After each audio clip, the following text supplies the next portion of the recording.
Yeah, obviously, yeah. You guys killed it that night. I gotta do it.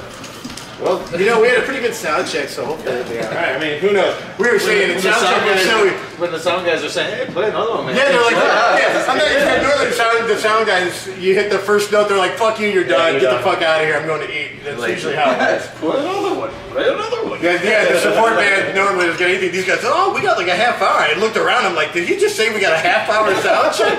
I'm going like, what the heck? Support act, you usually don't get that. You guys go on at 8, right? Yeah. We go on at 8 o'clock. And then he goes on at 9 to... 9 to like, yeah, they're doing 3 hours or something. Yeah, 11:50. By the way, everybody. Not Macaulay. So. One of them. And I feel bad he went into that bathroom because I was just in there dropping a deuce. So that's bad. So I'm gonna feel bad. Did you have a turbo taco before? Dude. I ate another today. We went to Kuma's. Oh, Yeah, I saw the video. Yeah. there you go. Burger soon. I split a burger. So. Kuma's a spot, man. We didn't. Yeah, go in with Vince. I know. I'm a tough boss. I'm sorry. I'll take care of you. Want some leftover luau mayonnaise from your fan from earlier? Wow. Dude, you're still pawning that off? That's from 3 days ago. I know. In the backstage, we got a heckler. What is this? We're not even on stage yet. Last night he's feeding us his pizza. I'm like, what's the green stuff? He's like, it's spinach. I'm like, Don't ask. it's like 5 days old. What are you talking about? That's spinach. Spinach doesn't have hair. Cilantro. When does spinach have hair on it? All right, so go ahead. It's really bad. You're all in frame. All in frame. You got it, man. Record. You're good. All right, what's going on, guys? It's Heavy Metal and Booze. We have a very special guest here, T.D. Clark. Hey. How's it going, guys? Good. All right. Awesome. Go ahead and introduce yourself for the crowd out there. This is going on the internet. Down there is the Barry Clever. Barry Clever. Vince Consolo. T.D. Clark. Brian McKenna. He's not near good looking enough to be me. That's all I'm going to say. I am T.D. Clark, your host. Yes. How are you? That's the people at the whiskey said, "Who are you?" Yeah, they're like, I don't know. They just grabbed me off the street and said, can you play guitar for like 30 minutes? I'm like, I don't know, sure. Right. So how's it going, guys? Everything's going great. We were just at the Whiskey A Go-Go a couple weeks ago for the beginning of the Michael Schenker tour. We did Monday, Tuesday shows, which were the first 2 days of the tour. Okay. And it was a pleasure, an honor. I could probably put about 12 adjectives together. Yeah, they were awesome. And we have done many shows with those guys before, and they're all super cool. Like, they're all super nice and stuff. And it's really interesting when you're dealing with, there's so many on the tour. They got those 4 singers, and they're all just dynamite, right? And you're like, wow, it's like superstar heaven. So we were having fun, man. It is. It's like a Michael Schenker dream, man. It is. Whoa, it's like grandma. It's like from one song to another song. It's hit after hit. Hit after hit. Yeah, it's like in there's UFO songs, and Scorpion songs, and they're doing even new stuff with Doogie White, and that guy's awesome. And they do the new stuff like Vigilante Man and Take Me to the Church, with Doogie. So yeah, it's just crushing. So we're having fun. Awesome. Yeah, so it's been a couple months that I've seen you guys. You guys opened up for Monty Pittman and Tony McAlpine. Oh, yeah, we had a great time at that show. That Yeah. was my first time seeing you guys live, and you guys fucking killed it. Oh, thank you. You guys got up there, ripped it, and I was told you guys are local. I'm just like, there's no way this dude's local. We are local. Local, maybe. I get it. Oh, yeah. Everybody, the incredible Robin McCauley. How are you? He's going like, dear God, no. It's like, not those dudes. So you guys have quite the list of what do you call it? Accomplishments under your belt. Yeah. Had a good time, yeah. Worked with the great Dee Snider. Yeah, I played on Dee's We Are the Ones record in 2016, and I did a bunch of live shows with him then. Yeah, I was in there played guitar on like 4 or 5 tracks. Oh, wow. And one of the songs was used at Wrigley Field during the Cubs World Series, and we actually did a gig with Dee at HVAC Pub, which was like a block from Wrigley Field, like for Game 3 or something bizarre. Oh, wow. And like the entire thing was blocked off. There was like hundreds of cops, hundreds, and they had the streets blocked off with snow plows, like a quarter mile down. All the streets leading in were blocked off. It was totally crazy. And what do your kids call him? Oh yeah, my kids call it Grandpa Dee. So that's like the best. So when I was in the studio working with Dee, the way it worked out was I was brought in to play guitar Thursday in the studio. We were there all day, and then Friday we're doing a live gig with him, and we were supposed to be done. And then we get done on Thursday, and he goes, Hey, Frank, how are you, man? Hey, thank you so much for having us, brother. We're doing a live thing. I really appreciate you taking care of us. Thanks for coming, man. Oh, it's my pleasure. Looking forward to seeing you again, man. Frank, this is How you guys doing? Yeah, everybody, this is Frank with FM Entertainment. He's the fantastic dude who puts us in all these wonderful shows. So thank you so much, brother, man. Thank you, Frank. So, we worked in the studio all day Thursday until like 3 in the morning. We were like, I was got there at 10 a.m. We were there until 3 in the morning with Dee. And then I go home, I had to pick my kids up to take them to school at 6:30. So by the time I got home from where we were working downtown, I got home, I got about 2 hours sleep. And they're like, oh yeah, and you got to come back tomorrow for the gig, right? And then we need you Saturday in the studio. And I was like, dude, like, of course I'll be here. I'm like, but I have my kids, and I already had to pawn them off on my, my ex-wife Thursday, Friday. I can't do it again. They're not like luggage. They can't just drop them off. They're like my kids, And they're like, we don't care, bring them. And we were working at Chicago Recording. CRC. Yeah, CRC. Chicago Recording. Beautiful. Really nice place. So I got my kids all hooked up with Legos and Barbies and stuff. And we head down there, and the place was super nice. Like, they had a giant screen TV, leather couches everywhere. So the kids are sitting there playing.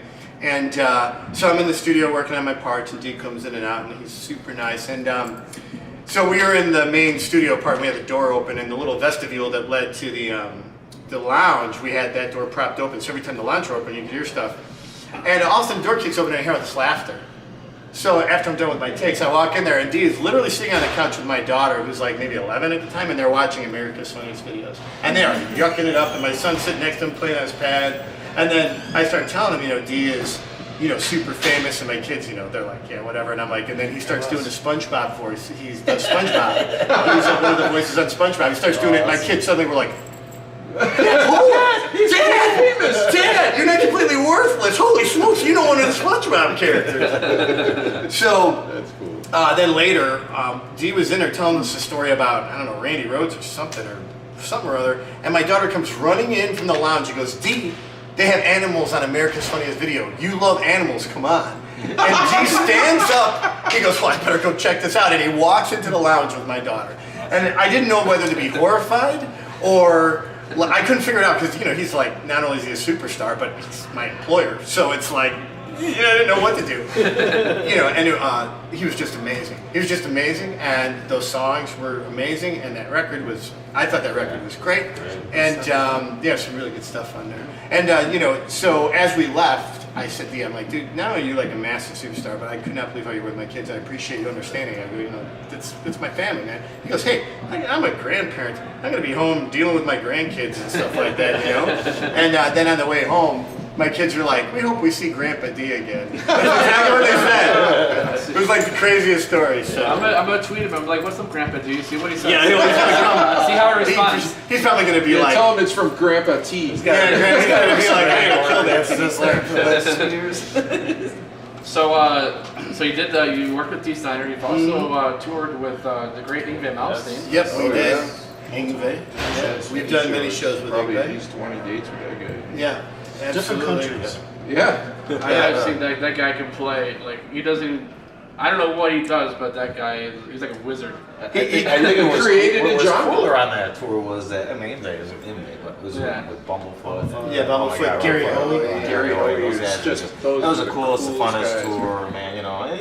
And you're going on tour. It's like the first 2 shows, everybody's more worried about their gear, how they sound. Like second, third show into it was really cool, just hanging out with all those guys and stuff. So, Well, plus he's got that wall of marshals. Oh my God. Oh, His entire stage is a wall of marshals. Yep. Yeah, you can only see 2 things from space: Great Wall of China and Yngwie's Wall of Mars. Those are the 2 things from the International Space Station that are viewable with the naked eye. And then the tornadoes are caused by him. Yeah, absolutely. Swinging the guitar around. He created a genre. I mean, what else can you say? Yeah, I mean, here's the thing. Like, Yngwie is Yngwie. I don't know really what to say. Like, he has us play with him quite a bit, so I really can't say anything other than we like Yngwie a lot. We wish we could talk to him more. Great man. We've done about 20 shows with him, and I don't think we've ever actually talked to him. But he keeps having us back, so I don't know what that means. We talked to everybody. We talked to his wife and his kids and stuff. But He acknowledges that you do. And then we asked you to get him a sandwich. He's like, hey, can you know what a kitchen is? How about you go in there and make me a sandwich? Well, Oh yeah. If Yngwie told me, I think I'd do it. Probably. I mean, at this point. let's run on the list of all the blessed support. Yeah. I mean, anything from Striper to Autograph to Richie Rats, Richie Kotzen, multiple times, Neil Moore, Rick Emmett, and then you guys Ozzy, Gus G, and Vinny Moore. We literally sometimes have the pictures of like, okay, I'm playing with the guys that I grew up with and listening to idolizing. Ted Nugent, Bad Company, Schenker, Puddle of Mud. a bunch of times. We did Puddle of Mud at the Whiskey A Go Go. We did Uli John Roth twice at the Whiskey A Go Go. We've now done Michael Schenker Group twice at the Whiskey A Go Go. So we've had a pretty fun run. I'm trying to think of, there's so many more people that we've done. I can't remember. Whiskey almost every year. We We usually go there in conjunction with the NAMM show in January. Yeah, Woodford Holmes. Yeah, and then It goes on and on. Kip Winger and April Wine. That was an interesting night there. And then Brad Whitford. We'll do something. I think Rad was the most interesting. Rad? You got a great Who was photo of him. White Lion guy. oh yeah, with Mike Tramp, we did something acoustic with Mike Tramp from White Line. Yeah, it's funny. I think we talk about this stuff, and I know for me personally, I forget everything. So sometimes I'll be reading my own bio, I'll go on to update it or whatever, and I'm like, hey, wait a minute, I did do that. Hey, me and the boys went to that. I remember when we were in Japan. Wait a minute. It's like totally crazy sometimes how I forget stuff. It's like your own Wikipedia. Yeah. See, I'll tell you what, it's like, what did I do? I go thumb through my own bio and go like, oh, okay, that's right. And then, so. Pretty fortunate. Yeah, we are. fortunate. Really, we had a great time. And my band here, these guys have been with me probably, 10 years or something at this point? 12 years. And they're not only like awesome players. I mean, I have some of the best players you're going to get anywhere. I mean, I'm not just saying that. Like, they really are. Like, all these guys have accomplished careers before we started playing together. Right. And they're just awesome dudes. So when you have to go and travel and you're going to do shows and you're trying to coordinate last minute, it's like I don't know, it's a family almost.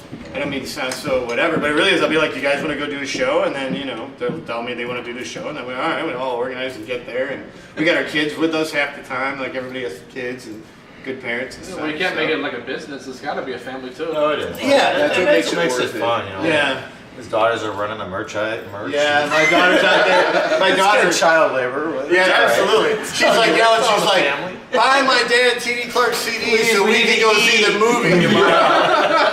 Buy my dad T.D. Clark CDs so we can go to Six Flags on Sunday. Whatever she was doing, You she know? sold the most CDs. She did. My daughter is like, I don't know how she does it. She gets out there, she's like, buy my dad CDs, and she's 15 now, and they just line up and buy them, and then they're giving her tips. My daughter walks out of there with like $80 in tips. We sold $300 in merch. She gets $80 in tips. I'm like, how are you making a third of what the band makes in merch? Just standing there. For selling your stuff. And then she always hits me up for money. She's like, well, Dad, I was working, I'm like, oh my God.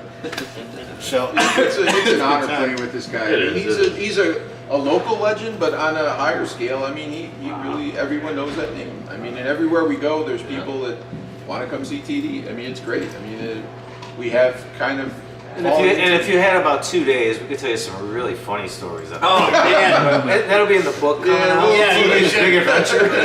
TD's Big Adventure. It is. It should be TD's Big Adventure because that's hilarious. That's a good title, yeah. Oh, my God. Oh, there's been times for meltdowns when I'm driving and whatever. Knocking on the wrong room. Yeah, that's like that was a good McKenna's one. like, Yeah, McKenna's figure it out. Yeah, he's like, you can see me clearly through the door. He's like, hey, okay. Sort of, They're referring to when he was pounding on a door at 3 o'clock in the morning on Long Island. Hey, let me in, let me in. Let me in, McKenna. Let me in. He's just standing there watching him, and TD's knocking on someone else's He's like door. kitty corner across the Because we came to the room, like, Oh no, he's knocking on somebody else's door.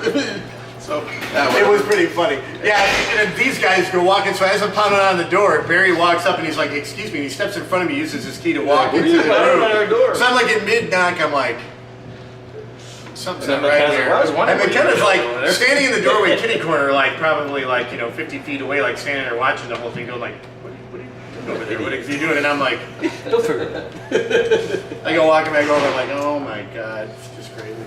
Awesome. We've had a lot of fun like A lot of that. fun. A lot of fun. We These are love great Canada. So, Canada was fantastic. As long as I don't go to prison. That's right. As long as I don't go to prison, I love Canada. Custom. so we did talk a little bit about some of the musicians you have worked with on other albums, but you also were co-produced by a local legend as well, Michelangelo Badio. Yep, my second record.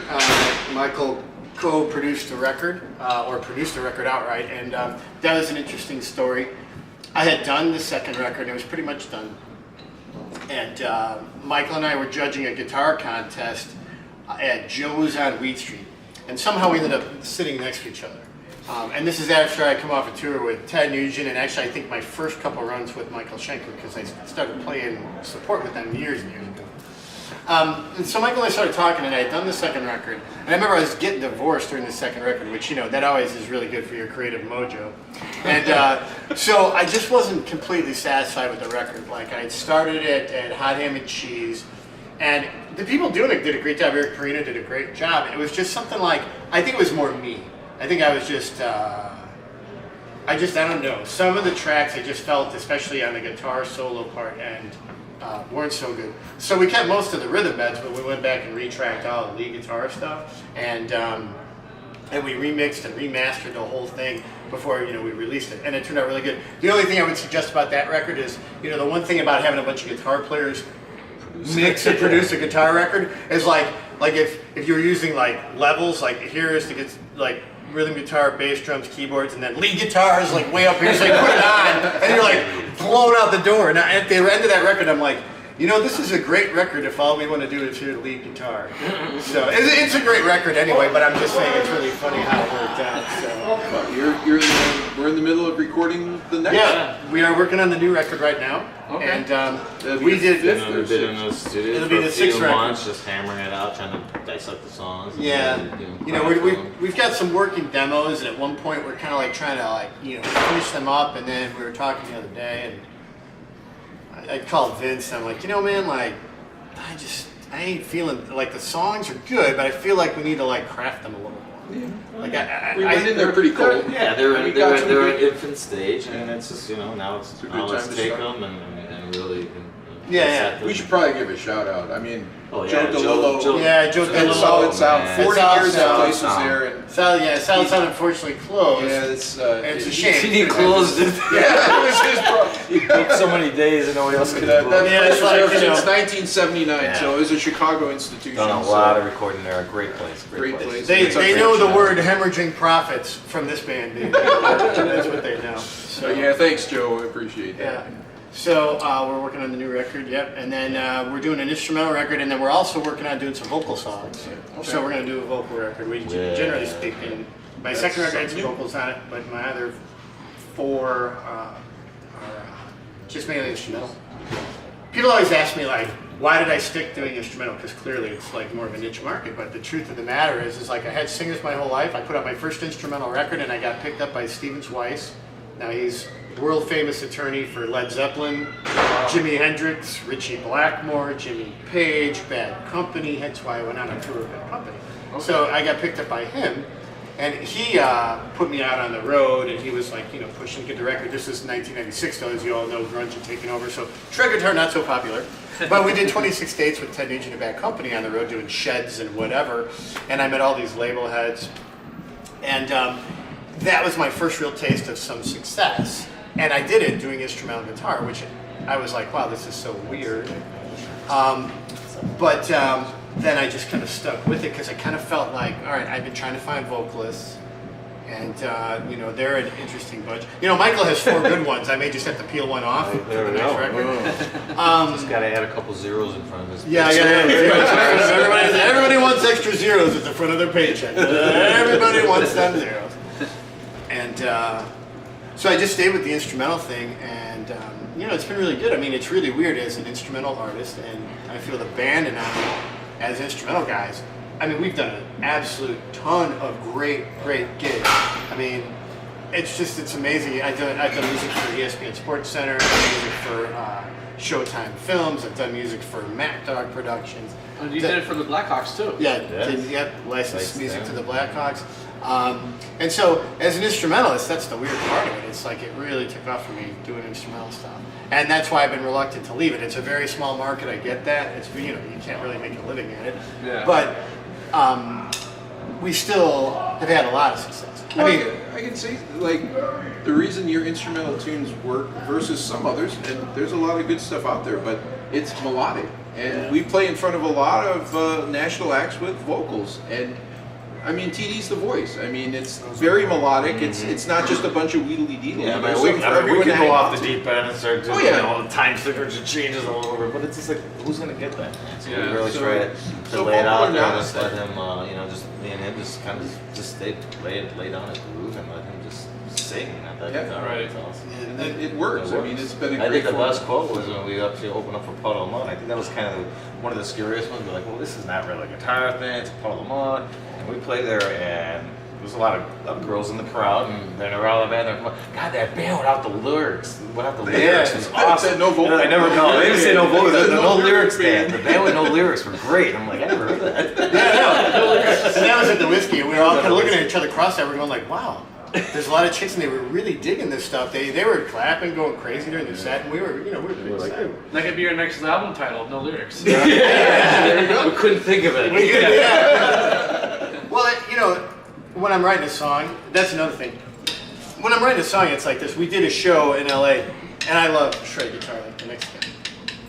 Oh, I'm a big fan of all that stuff. But I feel like I like to do different types of songs. I like to do major sounding songs, minor sounding songs, and I don't necessarily want it to be shred. Now tonight, we've picked more shred songs, but we do a mix. It depends who we're playing with. Right. Like we're playing with like Whitford St. Holmes, we tend to play more of the major stuff and more of the not so shreddy stuff. It just kind of we fit the set to what the people, what we think they're going to want. But I try to write songs with good melodies. I'm a big fan of like Elton John. I'm a big fan of like, as far as guitar music, like one of the people I don't want to say I emulate, because it's not so much like that, but I want to think like Joe Satriani. I want to think like Eric Johnson. I want to think like those guys, because they write beautiful melodies and stuff like that. My whole band abandoned me. What happened? So, was there a fire? What happened? There death? Did somebody fart? Oh, you're all going to bed. Oh, wasn't me. Well, we got about another 10 minutes, but What's the clicker at? We're at 22. Okay, a couple more minutes. I think at 30 it shuts off. Okay.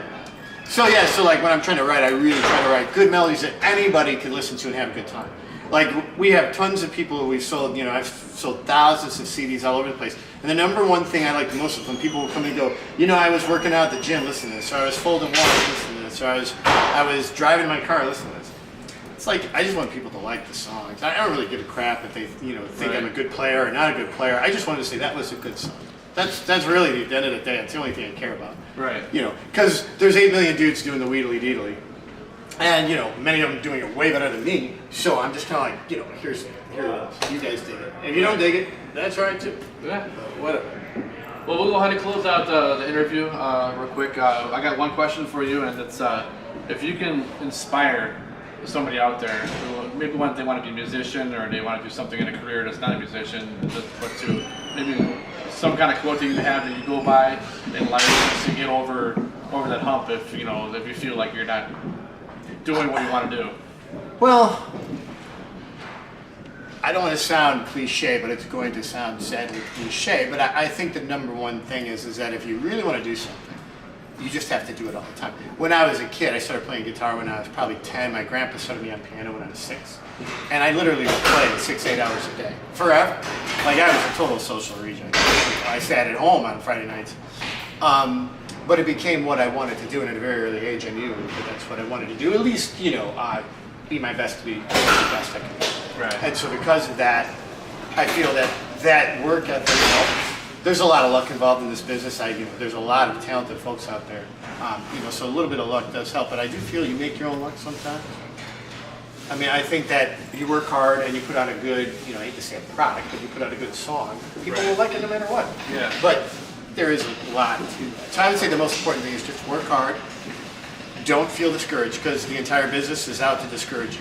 If you are getting into the music business expecting people to slap you on the back and tell you what a great guy or gal you are, quit now, because that'll never happen. Even when you're good and you're doing good, people are still reluctant to ever be in this business. Everything's about like the lowering of the bar. I don't know. Yeah. It's just very weird in the business. So you just have to believe in yourself, and if you know you're doing well, you just keep doing it.